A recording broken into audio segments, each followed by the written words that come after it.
அனைவருக்கும் கணித வணக்கம்.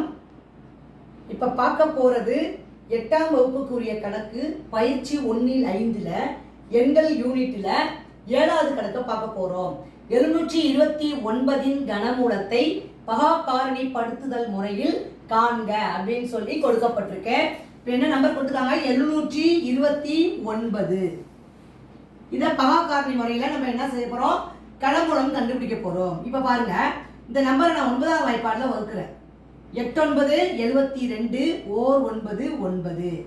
அடுத்து பாருங்க, திரும்பவும் 9வது வாய்ப்பாடில் 9 9 81. திரும்பவும் 9ஆம் வாய்ப்பாடில் ஓர் 9 9. 1 வர வரைக்கும் வகுத்துக்கிறோம். அடுத்து நம்ம என்ன செய்யணும்? அந்த கணக்கு உள்ள கண்டுபிடிச்ச நம்பரை, வகுத்த நம்பரை எடுத்து கனமூல குறியீடுக்குள்ளார எழுதிக்கிறோம்.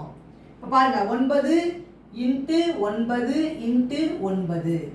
இப்போ கனமூலத்தை பொறுத்த வரைக்கும் 3 நம்பருக்கே ஒரு நம்பர் வெளியில் எடுத்து எழுதுறோம்.